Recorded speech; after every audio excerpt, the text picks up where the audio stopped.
푸틴 대통령은 엄청난 공포심을 느끼죠. 역사적으로 살펴봐야 될 텐데요. 러시아의 입장에서 보면 서방은 공포의 대상입니다. 어떤 생각을 하는 러시아를 보고 저런 말도 안 되는 생각을 하느냐 이렇게 생각을 할 텐데, 역사를 놓고 역사를 한번 되짚어 보면요, 러시아가 품는 공포가 근거가 없지 않습니다. 왜냐하면 유럽에서 강력한 국가가 형성이 되면요, 반드시 러시아를 공격했습니다. 19세기에는 나폴레옹이 프랑스를 유럽의 패권 국가를 만들면서 그 과정에서 러시아를 침공하죠. 그래서 러시아는 국가존망의 위기에 처했고요. 실제로 모스크바가 잿더미가 되죠. 그리고 20세기 들어와서는 히틀러가 나치 독일을 유럽의 패권 국가로 만들려고 했고, 우크라이나를 거의 주저앉히는 형식으로 협상을 진행하게 될 텐데요. 사실은 눈이 뻔히 보이는 술수이겠지만 우크라이나로서는 달리 어쩔 방법이 없다고 보입니다. 더 복합적인 요인이 작용을 하는데, 히토리가 가장 많은 나라는 역시 중국이죠. 그러니까 미국의 모든 역량을 중국 봉쇄에 투입하겠다. 중국을 지금 봉쇄해야 되는데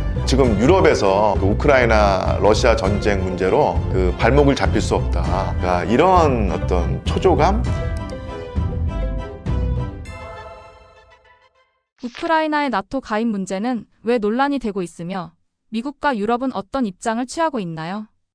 저도 그런 표현을 했지만 저의 독창적인 표현은 아니고 국제 분쟁 전문가들 그리고 석학들의 어떤 표현이었는데, 서방이라고 하는 지각판하고요, 그러니까 러시아라는 지각판이 맞물려 있습니다. 그리고 지질학 용어로 단층선이라고 하죠. 서로 다른 지각판이 맞물리는 그 지점을 단층선이라고 하는데, 아까도 말씀드린 것처럼 유럽과 러시아를 서로 다른 지각판이라고 하면 그 단층선에 해당하는 지역이 바로 우크라이나였던 거예요. 그리고 그런 식으로 단층선이 된 것은 최근의 현상이 아니라 300년, 400년의 역사를 가지고 있습니다. 예전에 서방이라고 하는 폴란드, 가톨릭을 믿는 폴란드와 정교를 믿는 러시아가 대립을 했었는데, 그때도 그 대립의 단층선이 바로 우크라이나였거든요. 그런 역사를 가지고 왔는데요. 단층선에서는 항상 지진이라든지 화산 폭발이라든지 어떤 이런 격변이 일어나기 마련이죠. 그리고 그런 격변이 일어나지 않더라도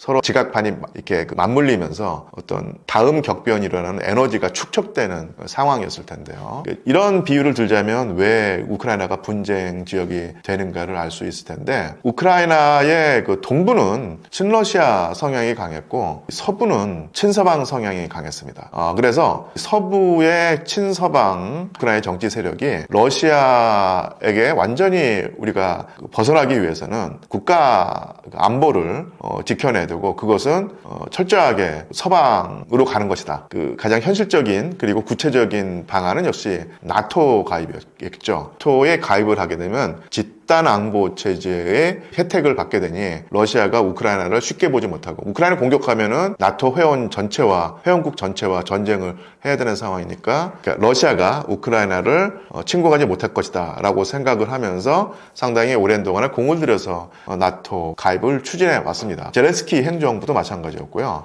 그런데 러시아 입장에서는요, 가장 악몽이 바로 우크라이나의 나토 가입이었어요. 다시 한번 1991년으로 돌아가 보자면 소비에트 연방이 해체됩니다. 그리고 바르샤바 조약기구까지도 해체가 되죠. 그래서 상당히 큰 변화가 일어나는데, 이런 소련 해체의 단초가 되는 사건이 바로 1989년인가요? 그때 이 분단되어 있던 독일이 통일이 되죠. 동독과 서독이 통일이 되고, 더 구체적으로 말하자면 서독이, 자본주의 서독이 공산주의 동독을 흡수 통합하는 형태로 되는데, 그때 그런 움직임이 있을 때 다시 소련의 국가 원수였던 고르바초프가 서독이 동독을 흡수 통일이 돼도 무력으로 개입하지 않겠다, 동독을 지키기 위해서 개입하지 않겠다고 선언을 하면서요, 협상이 벌어집니다. 그리고 미국의 당시 국무장관에게, 베이커라고 기억을 하는데, 베이커 국무장관에게 우리가 동독을 지키기 위해서 무력 개입을 하지 않겠다, 그러니 나토도 성의를 보여라 하면서 동독이 서독의 흡수 통합이 되고, 그리고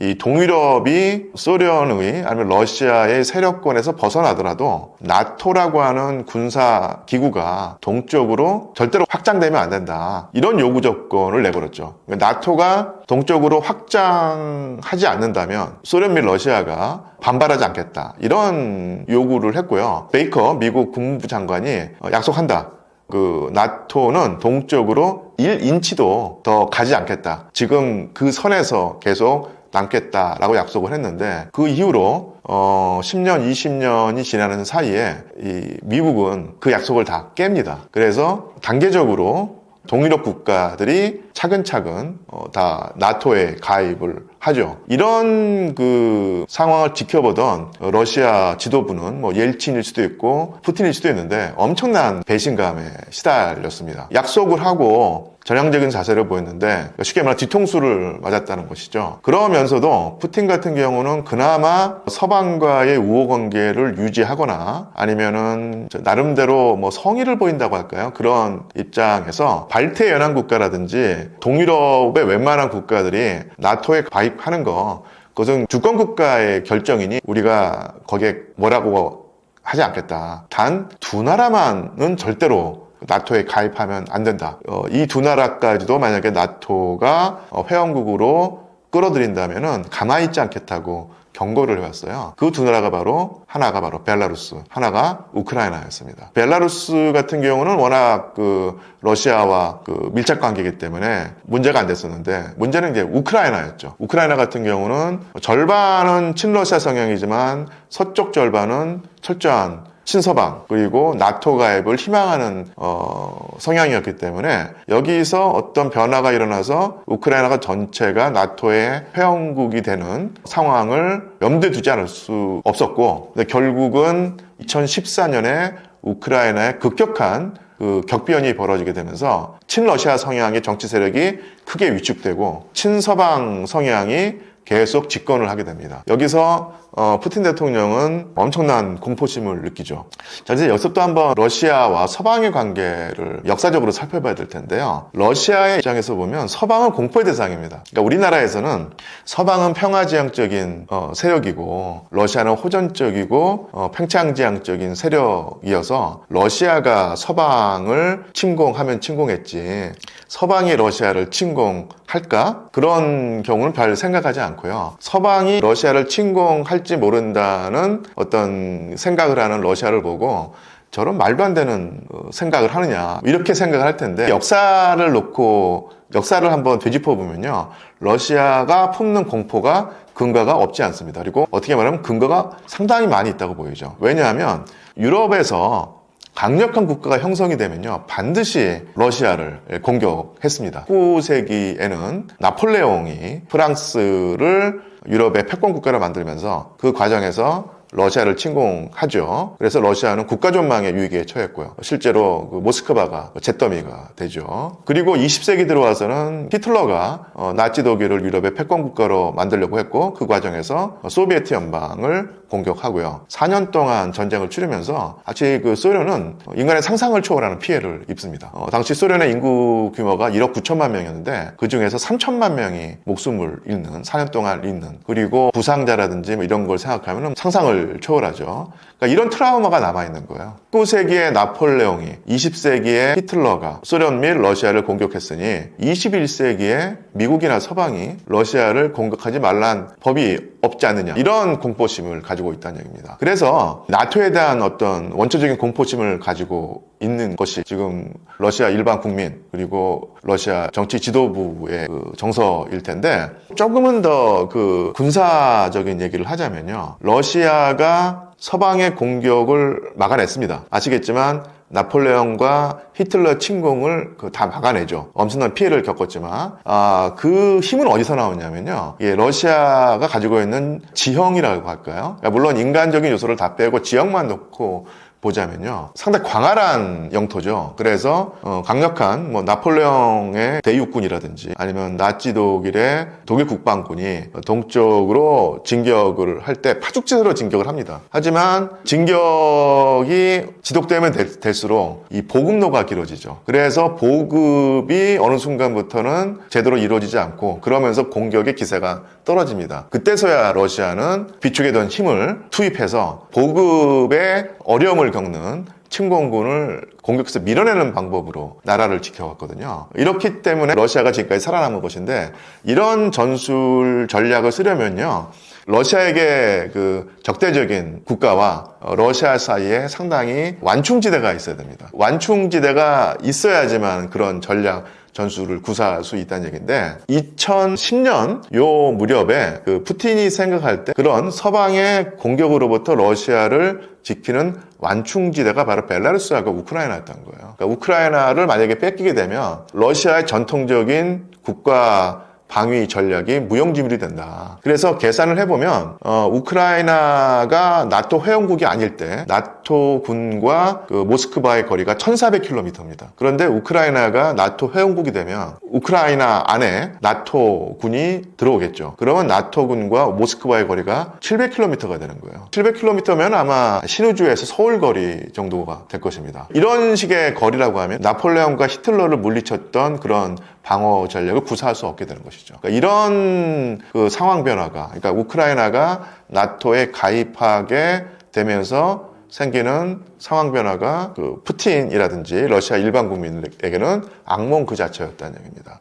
이 역사적인 트라우마를 또 자극하는 것일 텐데요. 이런 상황을 살펴보자면 그 나토에 우크라이나가 가입하는 것이 단지 그 우크라이나의 어떤 선택에서 끝나는 것이 아니라 그 우크라이나와 맞닿아 있는 러시아 엄청난 영향을 준다는 얘기죠. 그러니까 이런 그 러시아의 심성, 심리를 서방 및 미국이 뭐 제대로 헤아리지 못했거나 아니면은 러시아를 쉽게 말하면 시체말로 보면 졸로 보고 계속 그 푸틴이 신경질적인 반응을 보이거나 아니면 경고를 할 때도 그것을 무시했던 것입니다. 2007년에 그 푸틴 대통령이 독일에서 연설을 하면서 그 전까지의 어떤 그 유화적인 자세를 완전히 벗어던지고 상당히 신경질적인 그 어조로 절대로 러시아는 그 서방의 안보 위협을 좌시하지 않겠다고 선언을 했죠. 그런데 그 푸틴의 그런 반응을 당시 미국과 서방이 모른 척하거나 무시하거나 아니면 조롱했습니다. 그 결과가 바로 2022년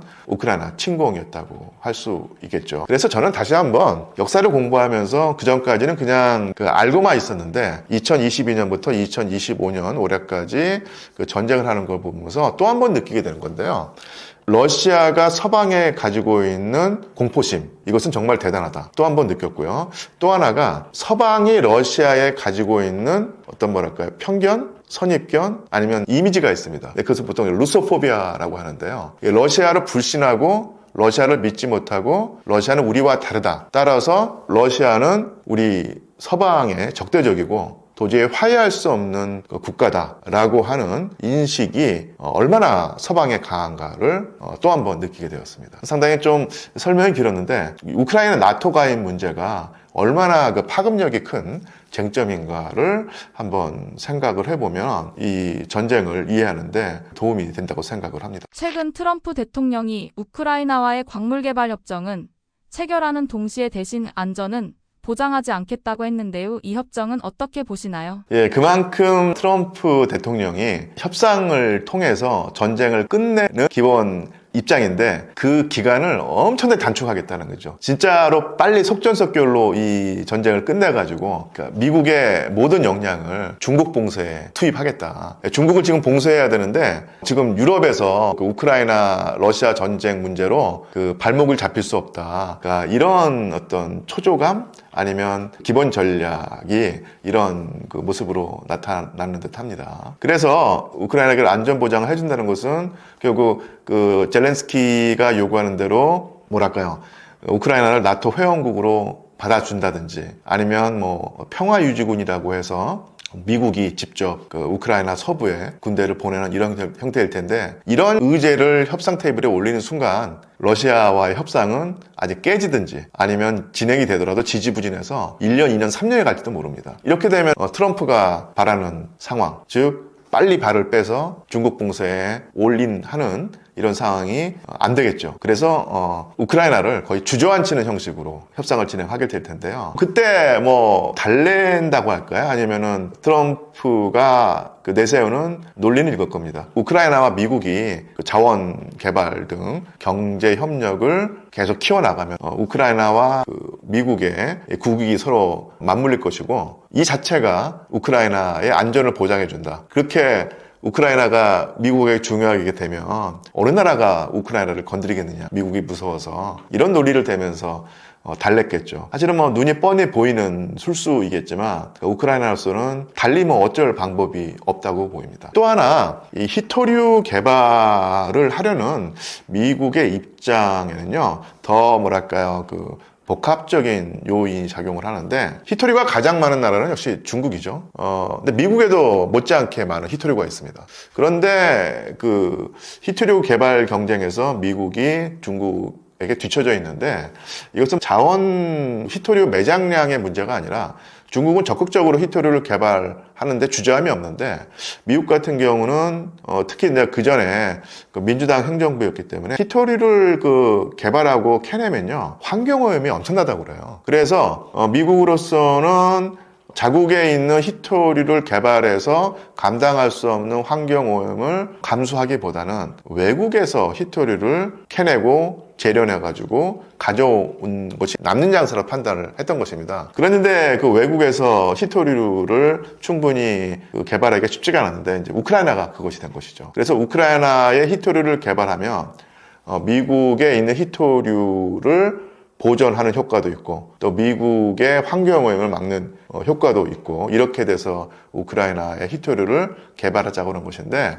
이게 미국한테는 정말 좋은 시나리오지만 우크라이나로서는 알토란 같은 자국의 지하 자원을 미국에게 거의 강탈당하다시피 하는 측면도 억울하지만, 또 한 가지 문제가요, 우크라이나의 가장 경쟁력이 있는 산업은 역시 농업이거든요. 지리교과서에 나올 만큼 기름지고 농사짓기에 좋은 땅이 흑토지대였고, 이 흑토지대가 펼쳐져 있는 땅이 바로 우크라이나인데요. 만약에 여기서 히토류를 개발하겠다고 하게 되면은 토양이 오염됩니다. 그러면은 우크라이나에 그나마 남아있는 최고의 경쟁력 있는 산업 분야인 농업이 완전히 파탄날 수가 있어요. 그렇게 되면 그 우크라이나의 국가 발전 동력이 그나마도 지금 흔들리고 붕괴되고 있었는데 완전히 허물어질 가능성이 있습니다. 이래저래 우크라이나로서는 상당히 곤혹스럽고 답답한 심정이겠죠. 우크라이나는 불리한 협상을 할 수밖에 없는 상황인가요? 예, 저는 그냥 장기적으로는 그쪽으로 갈 거라고 생각을 했는데, 트럼프가 등장하면서 그 장기적인 과정이 정말로 단기 과정으로 압축되는 상황이었고요. 냉혹한 국제관계라고 말을 하는데, 국제관계가 얼마나 냉혹할 수 있는가를 거의 교과서적으로 보여준다고. 젤렌스키는 정치가로서는 완전히 최악의 정치가로서 기록이 되지 않을까. 트럼프 전 대통령이 젤렌스키를 독재자라고 비판했는데요. 이런 발언의 배경과 의미는 무엇인가요? 트럼프 대통령의 말 어휘 자체에 너무 큰 의미를 부여할 필요는 없다고 생각합니다. 얼마 전에도 북한을 핵을 가진 나라라고 해서 북한을 정식 핵 보유국으로 인정하는 게 아닌가, 이런 말을 많이 했는데, 그건 사실 트럼프 대통령은 그냥 판을 흔들고 그냥 자신이 생각한 대로 하기 위한 건데요. 트럼프 대통령이 젤렌스키를 독재자라고 말한 건 종전을 압박하기 위한 걸 수밖에 없습니다. 트럼프 대통령이 취임사에서 뭐라고 했나요? 트럼프 대통령은 전쟁에 승리하는 것으로도 당연히 평가받지만 전쟁을 중단시키고 전쟁에 참여하지 않는 걸로 평가를 받겠다고 말을 했습니다. 그러니까 이 사람은, 트럼프 대통령 입장에서는 이 전쟁은 무조건 중지시켜야 되는 거예요. 왜냐? 미국의 세금이 너무 많이 들어가고 있다는 겁니다. 트럼프 대통령 그런 입장에서 보면요, 젤렌스키가 굉장히 부담될 수밖에 없습니다. 그러니까 독재자라고 부르면서 비판하고요, 판을 흔들고 자기 지지층을 몰아쳐서 그다음 트럼프 여론을 일으키고, 그걸 통해서 그 젤렌스키를 압박을 하는 거죠. 젤렌스키도 약간의 건덕지를 주긴 했습니다. 사실 우리 6.25 때를 생각해 보면요, 우린 6.25 때도 선거를 했습니다. 그 부산에서 엄혹한 상황에서도 우리나라는 선거를 했고요. 그런데 젤렌스키는 선거를 하지 않았거든요. 뭐 계엄을 이유로, 뭐 법률상 계엄 때문에 안 해도 되고 저기 유럽에서도 2차 대전 중에는 선거를 안 한 경우가 많았다고 하더라고요. 어찌됐든 미국이 보기에는 그건 좀 이상한 겁니다. 그리고 최근에 젤렌스키가 자신의 정적이라고 할 수 있는 포로셴코 전 대통령이 있습니다. 우크라이나 대통령인데요. 이 대통령을 제재하고 감옥에 보내려고 하고 있습니다. 그리고 그 사람이 되게 재벌인데 물론 이 양반이 과거 부패 의혹도 있고 문제가 많았어요. 그렇지만 전쟁이 나고는 자기의 사비를 털어서 민병대를 구성하고 러시아와 싸우는데 자기가 무기를 사서 된 사람이거든요. 사실 전쟁 중에는 국민 통합을 위해서 노력해야 되는 게 맞습니다. 그런데 이 자신의 정적에 대해서 젤렌스키가 제재를 했거든요. 이런 거는 사실 조금 제 생각에는 아무리 전시라고 해도 좀 잘못된 것 같습니다. 정치적 보복이라고 충분히 느껴질 수 있는 건데요. 이런 것 때문에 젤렌스키가 건덕지를 준 것은 또 있습니다. 그리고 무엇보다 젤렌스키에 대한 개인적 감정도 있을 거라고 생각합니다. 트럼프 대통령의 일기 당시를 보면요. 트럼프 대통령이 탄핵 위기에 몰렸는데 젤렌스키와의 통화 때문이었습니다. 왜 통화가 됐냐? 트럼프 대통령이 그때 젤렌스키와 통화를 하면서요. 그때 바이든 부통령이죠. 당시에는 그 전임이니까요. 바이든 아들 헌터 바이든이 우크라이나에서 사업을 하면서 돈을 받고 이런 게 있었는데 여기에 대한 비리를 조사해달라고 그 젤렌스키에게 부탁을 합니다. 그러면서 네가 이걸 조사해주면 우리가 국방 원조를 해줄게 라고 말을 합니다. 트럼프 대통령에 대해서는 딜이었지만 당연히 우리가 봐도 이거는 국가 원조 사업을 가지고 다른 사람을 정치적으로 압박하고 한 부정행위로 보이잖아요. 그렇기 때문에 이것 때문에 트럼프 대통령이 그 탄핵 위기에 몰립니다. 이런 상황에서 또 그때 젤렌스키는 또 애매한 행동을 하고요. 그렇기 때문에 트럼프 대통령이 젤렌스키에 대한 개인적 감정이 좋을 수가 없습니다.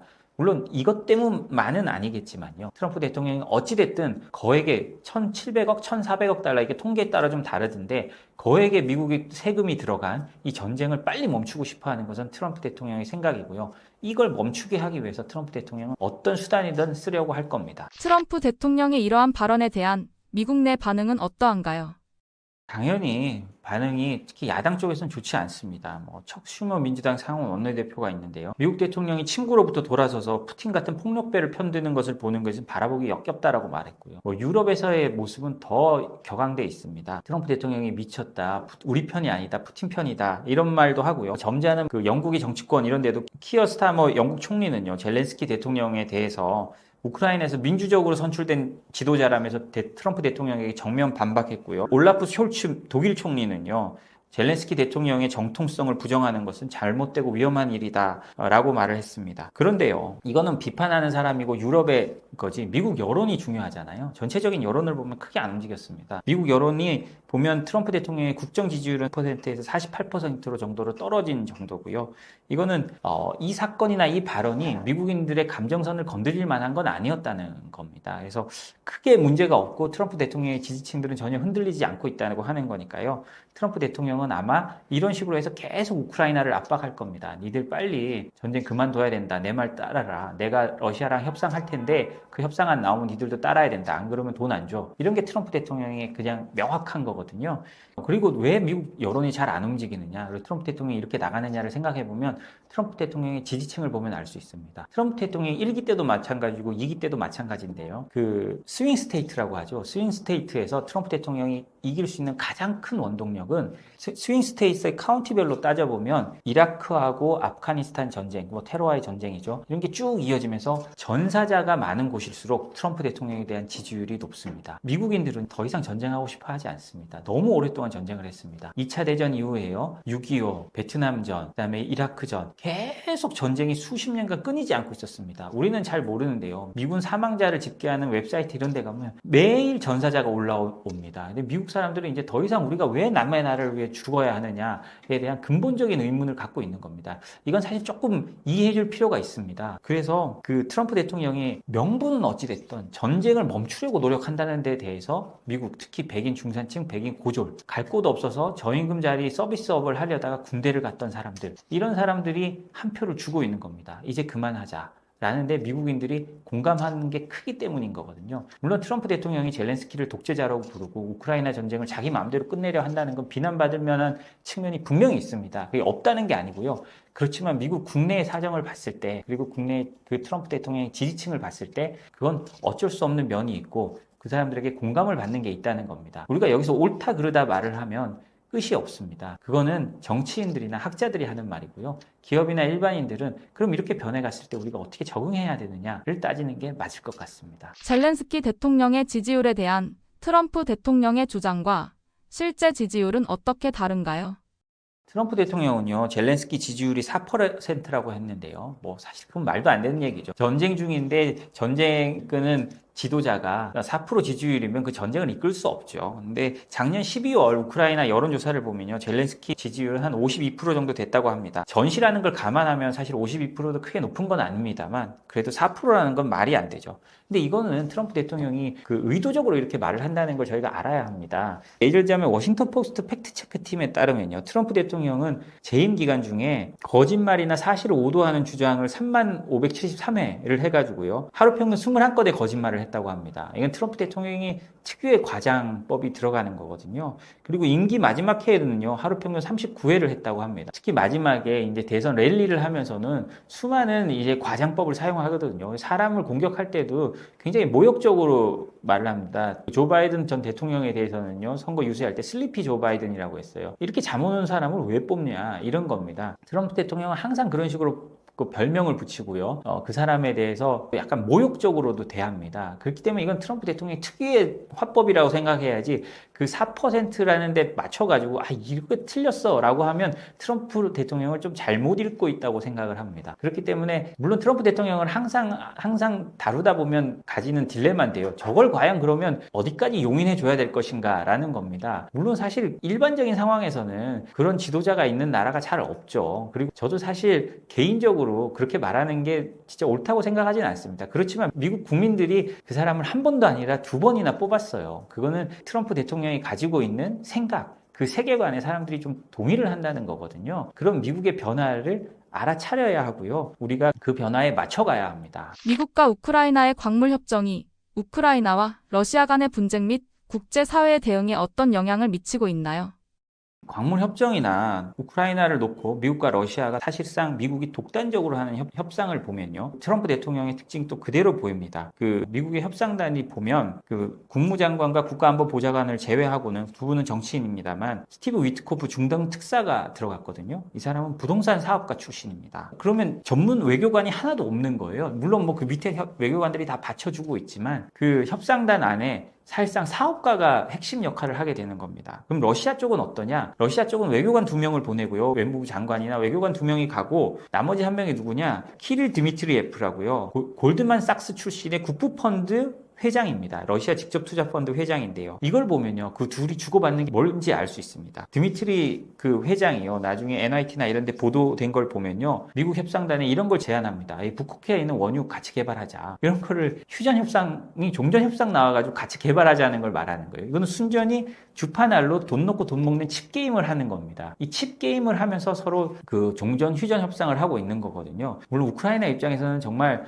광물 협정도 했고 막 속이 터질 겁니다. 그 푸틴은 여기서 한 발 더 나갑니다. 최근에 푸틴이 그 러시아 매체와 인터뷰한 걸 보면 우리가 미국이랑 같이 우크라이나 자기들이 점령한 지역에 있는 히토리를 개발하겠다라고 합니다. 우크라이나는 자기 히토리 미국에 줬는데 푸틴은 그래 그러면 미국 들어와서 우리 여기 히토리 우리랑 같이 개발하자고 하는 겁니다. 정말 우크라이나 입장에서는 미치고 팔짝 뛸 일이지만 정말 냉정한 국제사회를 보여주는 거거든요. 그리고요, 저는 제가 생각하는 게 있는데, 만약에 트럼프가 그렇게 히토리나 이런 거를 말하지 않았다고 해도 미국 기업들이 많은 히토리오 광물이나 우크라이나 광물 자원을 저는 가져갔을 거라고 생각을 합니다. 우리가 예를 들자면 이라크전 제 예를 한번 들어보겠습니다. 이라크전이 한창일 때 제가 이라크 아르빌에 출장을 간 적이 있습니다. 그때 이라크 아르빌에 갈 때 자이툰 부대가 있었거든요. 제가 그때 그 취재를 가면서 한국 그 방문단에는 앞뒤로 총을 든 그 경호단이 붙고요. 그 장갑차 같은 것을 호송하면서 갔어요. 저희가 비행기를 타고 가서 아르빌 공항에 내려서 그렇게 갈 때 그렇게 갔는데요. 제가 아르빌 공항에 내려서 딱 내렸는데 그때 저희랑 같은 비행기를 탔던 영국인 사업가들이 있습니다. 그 사람들은요, 그런 거 없습니다. 그냥 가방 하나 들고 슈트케이스 들고 와서 택시 타고 가더라고요. 이 차이가 뭐냐? 영국이나 미국의 사업가들은 이미 그런 전장이나 어딘가에 가서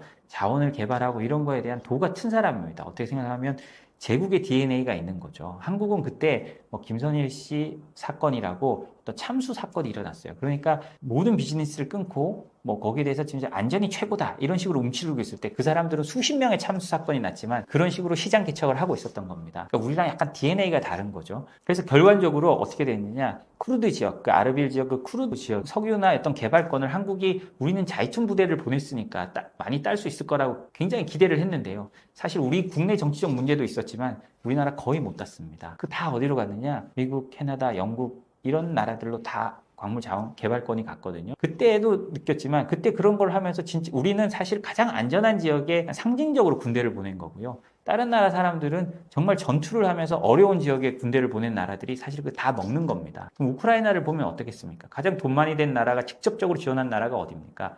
사실 유럽도 돈을 많이 냈다고 하지만 무기나 진짜 필요한 것들을 가장 많이 낸 나라는 미국이거든요. 그럼 미국이 사실 가장 많이 가져가는 겁니다. 그게 국제 질서입니다. 안 가져가면 이상한 거거든요. 그래서 트럼프 대통령은 그거보다 더, 아까도 제가 계속 말하고 있지만 트럼프 대통령 1,000억 달러 투자한다면 2,000억 달러 어때요? 라고 하는 사람이거든요. 그러니까 거기서 자기들이 더 얹어가겠다는 겁니다. 더 얹어가겠다는 거를 그런 식으로 과격하게 말하는 거지, 어찌됐든 미국이 많은 부분을 챙겨갈 수 없다는 거. 그 점이 분명하거든요. 이걸 보면 냉정한 국제 질서가 정말 눈에 보입니다. 우리가 여기서 감정적으로나 이렇게 해서 안 된다는 걸 이것만 봐도 더더욱 알 수가 있습니다. 전쟁 초반 많은 전문가들이 우크라이나의 빠른 패배를 예상했는데 어떻게 버틸 수 있었을까요?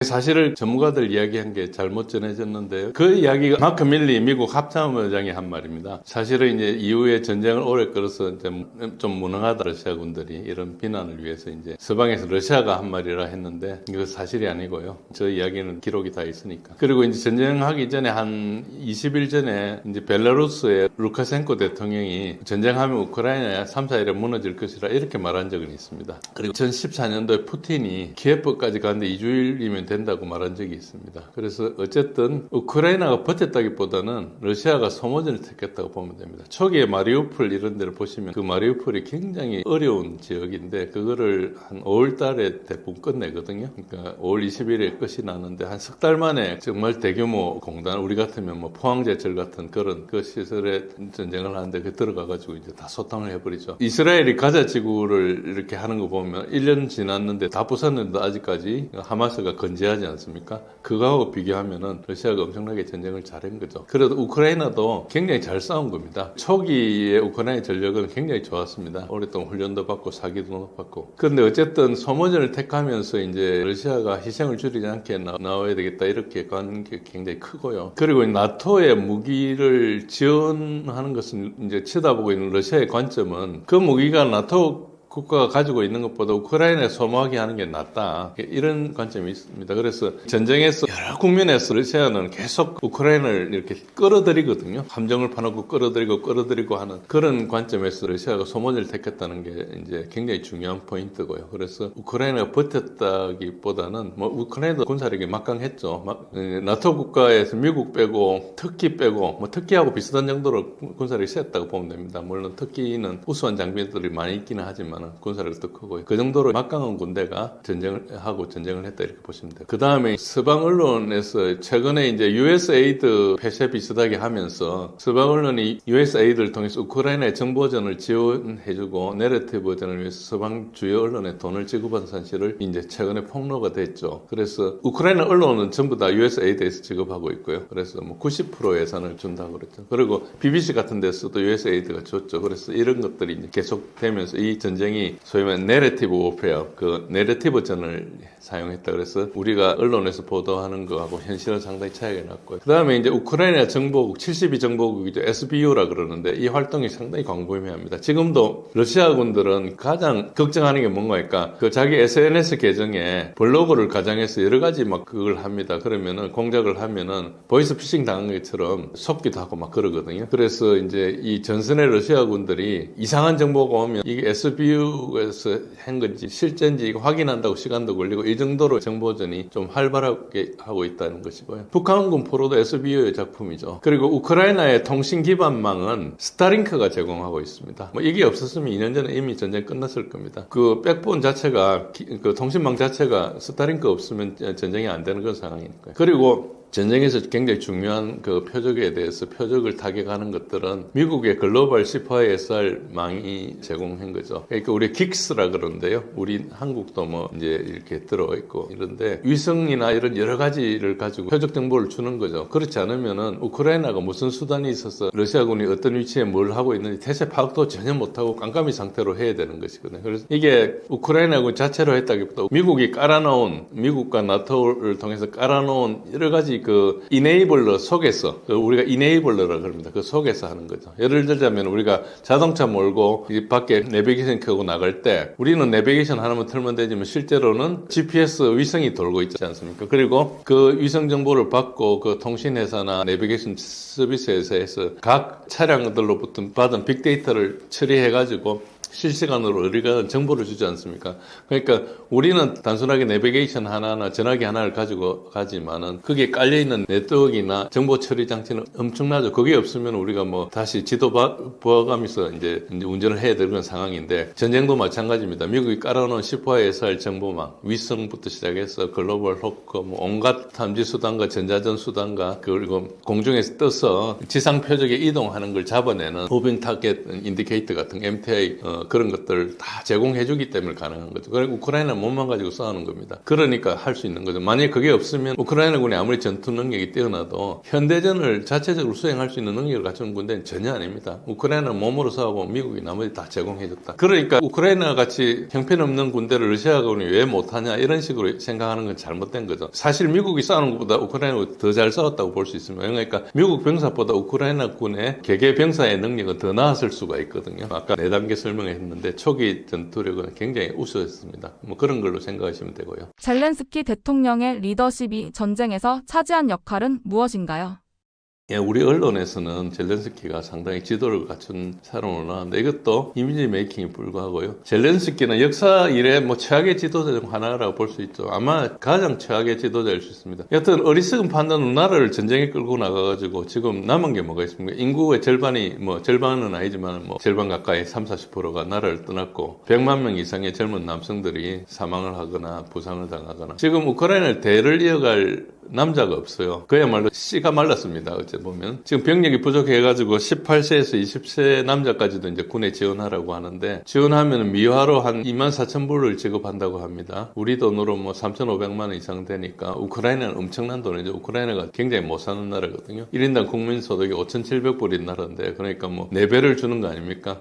그래도 군에 안 갑니다. 왜 그러니까 정부가 하는 말은 다 거짓말이니까 저게 말로만 저렇게 하지 들어가면은 군에 내보내주기도 하지 않고 그리고 부패한 나라라는 걸 알죠. 사실 저렇게 만든 게 미국의 네오콘인데 이제 이걸 부추겨가지고 사실 보면 나라를 낫지로 만들었죠. 그래서 지금 우크라이나에서는 현재 빨치산들이 활동 중입니다. 우크라이나계 빨치산이 있고 러시아계 빨치산이 있고 서로 돕고 있고요. 이게 이제 그 결국은 러시아계는 네오나치 정부가 러시아계를 탄압하니까 들고 일어났지만 이게 사실 러시아계가 인구의 3분의 1을 차지하는데 이게 러시아 사용 불법이다 이렇게 하는 것도 이상하고 유치원에 가면 러시아계 죽이는 노래도 부르고 이런 것들이 우리한테 전혀 알려져 있지 않기 때문에 젤렌스키에 대해서 좀 오해를 하고 있는 것이 상당히 나쁜 지도자로 볼 수 있고요. 그리고 언론에서 굉장히 자랑하고 있는데 어쨌든 언론 보도를 믿는 것은 언론에서 젤렌스키 지도를 자랑하고 있는데 실제로 그런 언론 보도 믿는 것은 북한의 세뇌와 같은 수준이죠. 우리나라에 가서도 뭐 돈을 뜯어갔죠. 지금도 우크라이나 모금 사이트가 있는데 그 돈이 우크라이나에 안 갑니다. 다 부정부패로 나가고요. 지금 미국에서 우크라이나에 지원한 돈을 이제 추적하고 있는데 수백억 달러가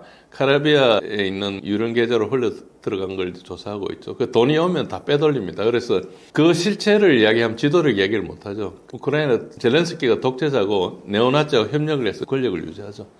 사람들이 젤렌스키를 잘 모르는데 젤렌스키는 우크라이나 말을 할 줄 모르는 사람입니다. 러시아계거든요. 그래서 이 사람이 대통령 나올 때 39살에 우크라이나 말을 배웠어요. 지금은 좀 하는데 우크라이나 말이 러시아 말 사투리 비슷한 거기 때문에 하기는 하는데 어쨌든 굉장히 이 사람이 만들어진 인물이고 지금 이렇게 연기를 하고 있다고 보시면 되고요. 우크라이나 전쟁 시작하기 전에 제1야당을 폐쇄해버렸어요. 그리고 당수를 투옥했습니다. 그리고 그가 가진 회사를 다 압수해버렸고요. 그리고 야당 성향의 TV 채널 3개를 폐쇄했습니다. 지금 현재는 전임 대통령 포로셴코한테도 제재를 가했죠. 자기한테 대항하는 모든 사람을 이제 투옥하는 거죠. 그리고 이제 우크라이나는 그 법으로 러시아와 협상을 금지했습니다. 그래서 지금 협상하려면 굉장히 복잡한 상황이고요. 굉장히 독재자죠. 그런 상황입니다. 우크라이나군이 러시아군을 상대로 유효하게 사용한 전술은 무엇인가요?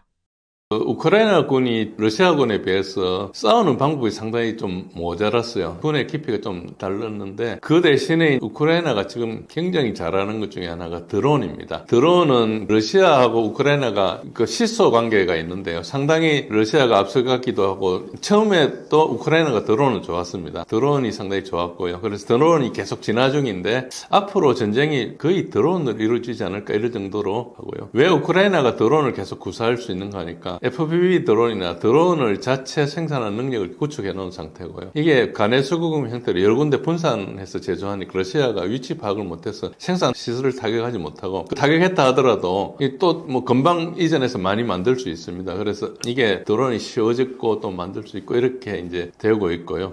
대형 드론도 생산이 좀 활발해져가지고 러시아의 본토에 있는 각종 시설을 타격하고 있습니다. 러시아의 방공 능력이 출중해서 막아내고 있지만 방공이라는 것은 기본적으로 본질적으로 리크란 게 있습니다. 그러니까 다 막아낼 수 있고 새 나가는 게 있죠. 그래서 다 막지는 못하기 때문에 일부 계속 피해는 발생하고 있고요. 드론은 이제 FPV 드론이나 그 FPV 드론에 이제 광섬유 드론 그리고 인공지능 드론 이렇게 가고 있습니다. 과거는 통신을 이렇게 해서 조정하고 했는데 지금은 이제 무선으로 하지 않고 이제 광섬유 이런 걸로 하고 있고 자체적으로 판단해서 할 수 있게 하기도 하고 이런 식으로 진화하고 있습니다. 드론끼리 협업도 많아지고 있고 그래서 우크라이나군은 드론에서는 러시아와 거의 마찬가지 능력을 보여주고 있다. 그래서 엎치락뒤치락 한다. 러시아가 조금 앞서기도 하고 이제 우크라이나가 금방 따라오기도 하고 우크라이나가 좀 앞서기도 하고 이렇게 할 수 있다. 게릴라전은 우크라이나에서 수행할 수 있는 상황이 아닙니다. 우크라이나는 이제 게릴라를 하려면은 기본적으로 숨을 데가 많아야 되거든요. 옛날처럼 지리산 이런 데 숨지 않습니까? 깊은 산에 숨거나 뭐 이런 걸 할 수 있어야 되는데 그런 상황은 아니고 우크라이나는 이제 일부 군흥지가 있기는 하지만 광산 지역이나 이런 산지가 있기는 하지만 대부분의 평지입니다. 뭐 이렇게 약간 힐 정도 있는 수준이기 때문에 많은 수의 이제 활동할 수 있는 그런 환경은 아니고요. 그 대신 정보전은 굉장히 이제 뛰어나다. 그래서 보이스 피싱에 가까운 위장 전술을 많이 사용하고 있고 이건 뭐 정보전은 능력의 문제라기보다 전개 방식의 문제고 그리고 이제 전력에서 서방의 언론하고 바로 연결돼 있기 때문에 우크라이나에서 어떤 정보 작전을 하려면 그걸 바로 서방 언론에서 나릅니다. 그래서 뭐 우크라이나 말이 금방 퍼지는 그런 식으로 되고 있죠. 그래서 그걸 심지어는 러시아 사람들도 그거 믿습니다. 그러니까 언론을 통해서 나오니까요. 뭐 그런 쪽에서 좀 유리하죠. 우크라이나가 전쟁을 계속 이어가기 위해 가장 필요한 것은? 일단 우크라이나 전체적으로 보면 지도부가 서방의 이제 달콤한 말에 속아가지고 나라를 망치게 된 것이죠. 사실은 군사 지원도 중요하지만 무기보다 돈이 더 필요한 상황입니다. 현재는 우크라이나 경제라는 것 자체가 없거든요. 1000만 명 정도 이상이 빠져나갔고 100만 명 이상이 전사했고 뭐 경제가 나라 상태가 좀비 상태입니다. 그래서 유럽에서 이제 가장 가난한 나라였는데 그 부의 원천도 천연 자원이었고 근데 그것도 이제 지금 현재는 이제 러시아가 차지한 곳에 있고 나머지 는 농토죠. 그래서 현재 경제는 형편이 없고 외국의 지원으로 공무원 월급도 주고 있어요. 아까 말씀드린 언론사도 그렇게 유지하고 있고 지금 우크라이나의 국채를 막 받아준 것이 영란은행이거든요. 그리고 블랙락을 비롯한 투자자들인데 벌써 작년부터 이제 만기 상환 압박을 가하기 시작했습니다. 그래서 아마 이게 우크라이나 전쟁이 어떻게 되느냐에 따라서 영국은 거의 뭐 망할 수도 있습니다. 영란은행 같은 경우는 돈 막 찍어내야 될지도 몰라요. 그런 상황이고요. 현재 우크라이나는 미국의 한심을 사는 수밖에 없는데 미국이 이제 우크라이나를 손절하는 걸로 보이고요. 미국은 뭐 우크라이나나 유럽의 안보에 관심이 없고 특히 트럼프 정부는 돈으로 손해보지 않겠다 이런 입장을 가지고 있기 때문에 뭐 이게 바이든 행정부와 완전히 다르게 이렇게 할 것 같고요. 우크라이나는 이게 국가를 운영해본 경륜이 없거든요. 역사적으로 국가가 생긴 게 90년도 이후에 처음입니다. 우크라이나 민족은 있었고 다른 나라에 편입돼가 있기는 있었죠. 폴란드에 들어가기도 하고 러시아에 들어가기도 하고 이런 건 있었지만은 그러니까 이제 이 10년 가량 이제 나라를 운영하면서 역사적인 소위 말해 레퍼런스 포인트가 없는 거예요. 뭐가 일어나면은 우리 같으면 명청 교체기에 뭐 있었다든지 임진왜란 때 뭘 했다든지 고려시대 때 뭘 했다든지 살수 대첩 어떻게 하든지 뭐 외교는 어떻게 풀었다든지 이런 것들이 있기 때문에 우리 DNA 속에서 국가적으로 뭘 어떻게 해야 되냐 이런 걸 알지만 우크라이나는 그런 게 없는 거죠. 서방에서 뭘 이야기해도 그냥 계속 속고 당하고 이용당하는 거죠. 그래서 어째 보면은 이렇게 막강한 지원을 받아서 전쟁을 하고 있는데 동맹이 아직 한 나라도 없거든요. 나토도 동맹이 아니고 미국도 동맹이 아니고 지 혼자 싸우고 있는 거예요. 그 자기의 안전을 보장하는 어떤 절차도 없으면서 그냥 야 휴전하지 말고 지원해줄게 싸우라 그러면 싸우고 이런 조금 국가적인 의사결정 체제를 가진 것도 아니고 어째 보면은 국민들 생각하지도 못하고 탈레반보다도 무능하죠. 어쨌든 뭔가 뺏고 얻어먹고 이런 건 알지만 국가를 성장시키는 방법은 모르고 생각조차 못하는 거죠. 그래서 이게 조금이라도 국가를 경영하는 의식이 있었으면 서방 큰 손들에게 나라를 이제 통째로 넘겨주지 않았을 건데 이게 가장 취약한 분야로 볼 수 있죠. 우크라이나가 전쟁에서 승리한다면 그 승리는 어떤 모습일까요?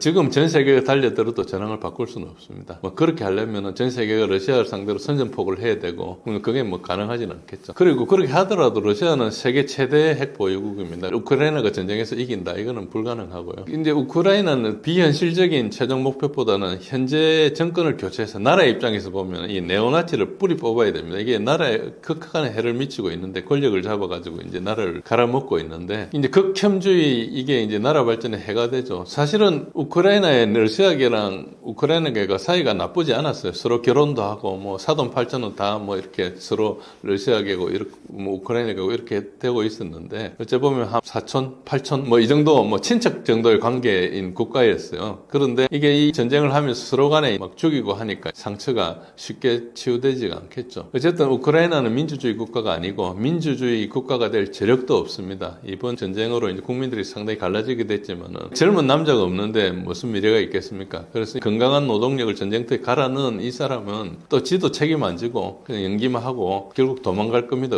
어떻게 될지 모르죠. 그 사람의 미래에 예측은 할 수 없지만은 우크라이나 국가 관점에서 보면 누가 이걸 살릴 수 있을 것인가? 부패한 나라, 가난한 나라, 갈라진 나라, 생존 기반이 사라지고 악독한 인종 혐오주의가 이렇게 아직도 살아 있고 외부에서 안전 보장해 준다 해서 이 나라를 유지할 수 있을 것인가? 지금 현재로는 나라를 보존하기만 해도 우크라이나에 지금 현재 관점에서 승리를 할 수 있습니다. 뭐 이 지경까지 왔으니까. 한국이 핵무기를 개발할 경우 주변국은 어떻게 반응할까요?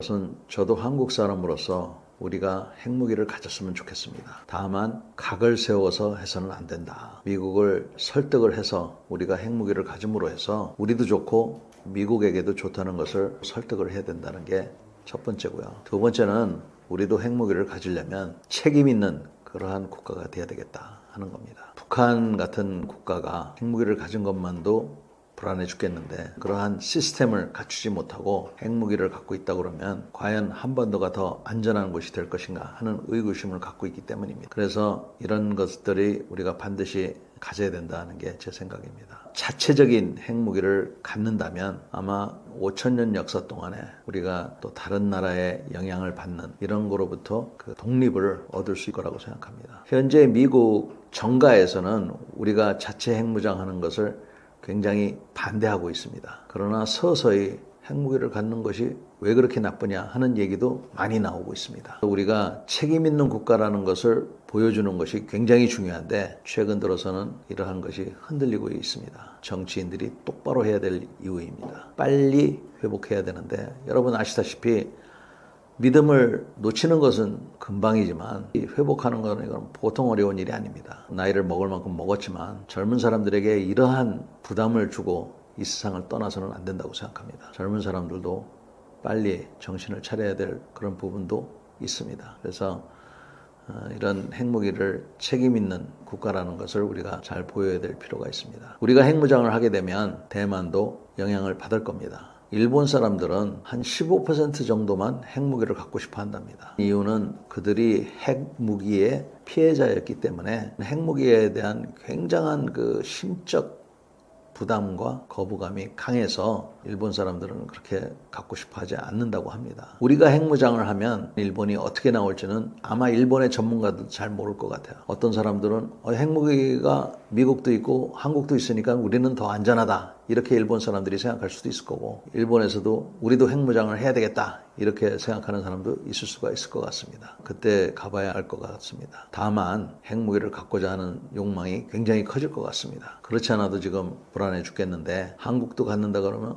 그러면 우리도 가져야 되지 않느냐 이런 생각을 하겠죠. 대만과 대한민국은 입장이 틀리다고 저는 봅니다. 우리는 당장 우리를 핵무기로부터 위협하고 있는 그러한 나라가 존재할 뿐만 아니라 우리하고는 그래도 1대1 맞짱을 뜰 수 있는 그러한 나라지만 대만하고 중국은 워낙 게임이 안 되는 관계라서 대만으로서는 핵무기를 갖는다 하더라도 과연 중국 같은 나라를 얼만큼 피해를 입힐 수 있고 또 얼만큼 억제력을 가질 수 있을지는 모르겠습니다. 그러나 그거는 대만에서 판단해야 될 일이라고 생각합니다. 그래서 지금 이런 대한민국이 핵무기를 가졌을 때 우선 첫째는 미국 우방은 우리가 잘 설득을 해야 되고 도움도 많이 받아야 됩니다. 그것이 이제 이렇고요. 두 번째는 일본과 대만에 대해서는 우리가 자극할 일은 아닌 것 같다. 중국이 다소 변수가 됩니다. 중국이 우리가 핵무기를 갖겠다고 그러면 과연 어떻게 나올 것인가 하는 건데 북한이 갖는다고 했을 때 그걸 막지 못했거나 막지 않았지 않습니까? 거기에 대해서 우리가 자체 핵무장을 하겠다고 그러는데 중국 같은 경우는 일단 명분은 없다고 생각합니다. 그래서 제가 보기에는 우리 자체 핵무장을 하는 데 있어서 가장 중요한 것은 어떻게 미국을 잘 설득할 것이냐 가장 큰 과제인 것 같습니다. 미국의 안보 보장을 받으면서도 자체 핵무장을 병행하는 것이 가능한 시나리오일까요? 미국 정가에서는 한국이 핵무장하는 것을 상당히 반대하고 있습니다. 여야를 막론하고 정책 위반자들은 한국의 핵무장을 굉장히 반대하는데 그 외에 다른 기관들이나 이런 데에서는 한국이 핵무장한다고 해서 그렇게 나쁜 것이냐 하는 기관들도 많이 있습니다. 그래서 우리가 중요한 거는 우리가 가져도 되는 그러한 안정된 국가다. 이거를 보여주는 게 중요합니다. 여러분 자문을 해보십시오. 우리가 지금 그런 모습을 보이고 있습니까? 우리가 좀 너무한 다수의 횡포라든지 또 직권을 남용한다든지 정치인 여야가 합의 못하는 정치적 혼란에 빠져있는 이런 나라 과연 저런 나라가 가져도 되겠는가 하는 그런 의구심을 주고 있지는 않을까요? 그거를 우리가 잘 생각해야 된다고 봅니다. 주한미군 철수가 논의될 경우 한국은 어떻게 대처해야 할까요? 지금 주한미군의 철수 논의가 되고 있지 않습니다. 그렇지만 주한미군의 현재 규모가 많으냐 적으냐 이런 생각은 지금 하고 있어요. 누가? 미국이 하고 있습니다. 그래서 28,500명이라는 숫자를 우리가 이제 정해놓고 있는데 과연 28,500명이 필요하냐 이런 것들을 이제 논하고 있습니다. 한국을 생각하는 미국 사람들이 있고 한국을 중요하지 않다고 생각하는 미국 사람들이 있어요. 한국을 중요하다고 생각하는 미국 사람들은 주로 우리나라에 근무를 했던 또 현재 근무 중인 미군입니다. 미군들이 우리한테 굉장히 중요한 존재들입니다. 이들과의 관계를 잘 유지하고 뭐 밥 사준다고 되는 게 아니라 마음으로 진실되게 이게 굉장히 중요합니다. 가장 큰 우군이 되는 것은 또 한국에서 근무했던 그러한 미군들이 우리에게는 가장 큰 우군입니다. 반면에 세계 정세를 보는 시각이 틀린 사람들도 미국 내에 있습니다. 한국이 자꾸 주한미군은 한국을 위해서만 있어야 된다 이런 얘기를 하는 것을 이 사람들은 껄끄럽게 생각합니다. 아니 거기 3만 명 우리가 데려다 놨는데 한국 방어를 위해서만 거기 놨어? 그러면 주둔비를 더 내든가 우리가 필요할 때는 다는 아니더라도 빼낼 수 있는 그러한 거를 합의를 해주든가 이래야 되는 거 아니야? 라고 생각하는 것이죠. 우리가 필요할 때 빼도 되는 거 아니야? 라는 게 무슨 뜻이냐면 전략적 유연성이라고 하는 거예요. 예를 들어서 어디에 무슨 일이 있을 때 주한미군 빼서라도 거기에 병력들을 보내겠다는 거죠. 우리는 여태까지 극구 반대를 하고 있습니다. 극구 반대를 하니까 우리를 별로 이렇게 좋게 안 보는 사람들 입장에서는 야, 반대하는데 그럴 바에는 우리가 일부 조정해야 되는 거 아니야? 라고 얘기를 하는 겁니다. 여기서 빼내는 것도 쉬운 일이 아니에요. 얼핏 생각하기에는 빼내면 된다고 하지만 여기 있음으로써 한반도의 안정을 가져오는 것이 태평양 다른 지역에서 무슨 일이 일어난다 하더라도 미국한테 이득입니다. 그러니까 우리가 가려면 가십시오 하는 게 이득인지도 몰라요, 우리한테. 그래서 일단 그런 유연성에 합의를 해주고 그 대신 잘 신뢰관계를 유지하면서 미국이 그러면 그러시냐고 그러면 이런 건 어떻게 하실 겁니까? 저런 건 이런 식으로 대화를 할 수가 있는데 우리가 무조건 안 된다고 그러면 미국이 얘기도 안 하고 나갈 수 있는 상황이 올 수가 있어요. 얘기도 안 하고 나가면 그때 어떻게 할 겁니까? 나가지 말라고 비행장에서 막을 거예요. 그러니까 어차피 막지도 못할 거 전략적 유연성. 미국이 어디에 다른데 주한미군이 필요하면 다는 안 빼실 테니까 하여튼 가시라고. 그 대신 주한미군 뭐 얼마 빼면은 핵무기라도 갖다 놓으라든지 이렇게 여러 가지 우리가 협상할 수 있는 그런 여지가 있어서 주한미군이 다른 데 가는 것도 인정을 해줘도 저는 된다고 생각합니다. 방위비에 대해서는 여러분 한번 생각해 보십시오. 지금 우리나라 국방비가 그렇게 많지 않습니다. 여러분들은 많이 있다고 느끼지만 사실 국가 예산을 다 한번 비교해 보십시오. 제가 뭐 우리나라 복지 예산이라든지 무슨 뭐 교육 예산 이런 거를 보시면 국방비가 그렇게 많지가 않아요. 국방, 생명, 안전, 이게 바로 복지입니다. 이게 근본이 안 되면 교육이 무슨 소용이 있겠어요. 미군들한테 지금 1조 5천억 이 정도 우리가 매년 부담을 하는데 그 정도도 부담을 못 합니까? 이게 만약에 3조가 됐다. 그거에 그렇게 큰 부담이 됩니까? 그 대신 미국한테 더 많은 것을 얻어내면 되잖아요. 그 다음에 그 5조가 된다 하더라도 그 비용을 우리가 어떻게 산정하느냐도 틀립니다. 예를 들어서 현금을 미국한테 주는 건 절대로 아닙니다. 우리가 주로 서비스라는 건 전기값 같은 거를 우리가 그 돈에서 해준다. 물값 같은 거. 미군 부대에 근무하는 우리 한국 사람들에 대한 그런 한국에 짓는 각종 군사 시설 이런 것들이 그 1조 5천억에 들어갑니다. 미국이 어디 간다고 그래서 그 건물을 들고 가지는 않을 거 아닙니까? 그러니까 그런 식으로 한번 좀 잘 생각해 봐야 된다. 그리고 우리가 그런 식으로 돈을 쓰면 미국은 여기다 돈을 더 씁니다. 알게 모르게. 그래서 이런 거를 좀 잘 좀 생각해야 될 것이고요. 실제로 이거 담당하는 공무원들, 저도 뭐 담당을 했습니다만, 제가 공직에 있을 때에는 여러분들에게 얘기를 할 수가 없습니다. 제 상관도 있고, 또 정치인들이 있기 때문에 각자 정치 입장에 있어서 제가 이 입은 제 입이지만 함부로 얘기할 수가 없었어요. 지금은 제가 자유인이기 때문에 여러분들한테 말씀드리는데 미군들한테 이 돈 들어가는 거 그렇게 아깝게 생각해서는 안 된다고 봅니다. 안전을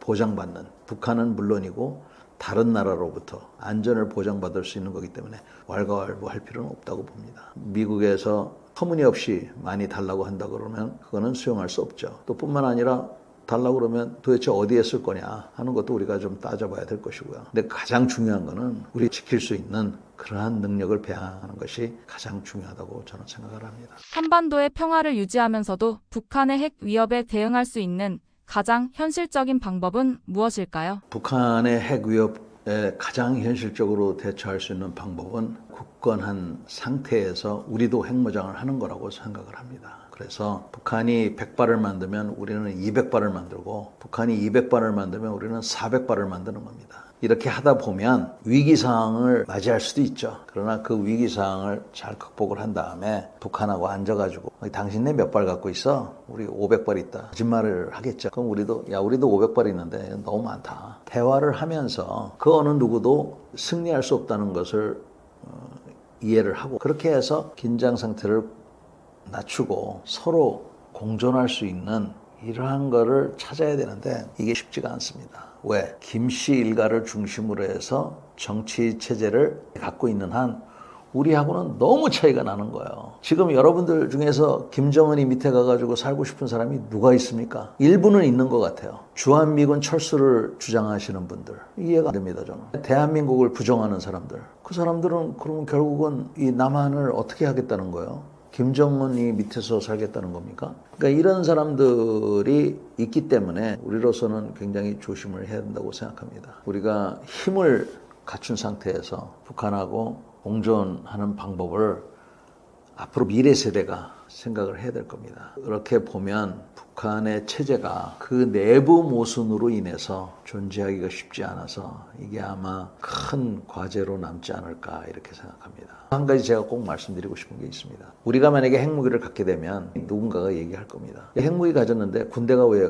50만이 필요하냐 이런 얘기를 할 거예요. 그 다음에 핵무기를 가지면 돈도 많이 들어갈 겁니다. 30조가 들어갈지 50조가 들어갈지는 모르겠어요. 그 정도 규모의 돈을 생각하셔야 됩니다. 왜 제가 이런 얘기를 하냐면 프랑스 같은 나라를 보면 그렇게 돈을 쏟아붓고 있어요. 공식적으로 얼마를 쓰는지 발표도 안 하고 있어요. 프랑스 같은 나라는. 영국도 마찬가지고. 수십 조가 들어갈 거예요. 그럼 국방비가 늘어날 수밖에 없는데 늘어나면 뭐라고 얘기할 거냐면 야, 그 핵무기 있는데 왜 군대를 50만 명 갖고 있어야 되느냐 이런 얘기를 할 거거든요. 이러면 안 된다. 핵무기는 전략 무기이기 때문에 핵무기를 갖지만 우리가 안보의식을 갖추기 위해서는 반드시 군대 규모를 어느 정도 유지해야 되고 여성들도 반드시 안보의 한 축을 이루어야 된다는 게 꼭 명심해야 될 과제입니다. 러시아와 우크라이나 전쟁에서 러시아가 핵을 쓰지 않는 이유는 무엇인가요?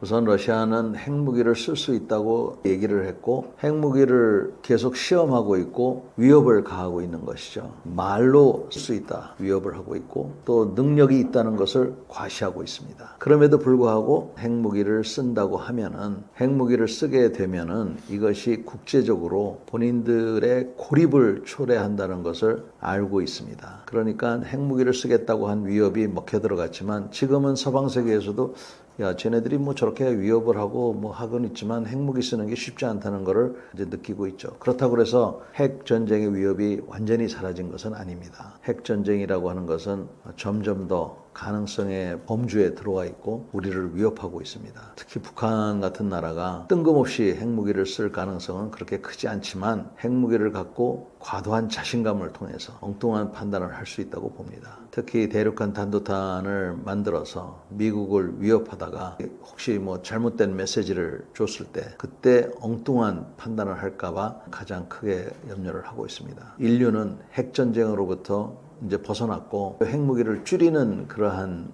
단계에 와 있다고 봤었는데 이제는 거꾸로 핵무기를 3배, 4배로 키우겠다고 지금 하고 있고요. 새로운 핵무기를 개발하고 있고 할 수 없이 미국도 핵무기를 개선하고 있습니다. 바야흐로 우리는 핵전쟁의 위협에서 벗어나지 못한 그러한 단계가 있습니다. 그 젊은 사람들은 이 문제에 대해서 관심을 가질 필요가 있다고 저는 생각을 합니다.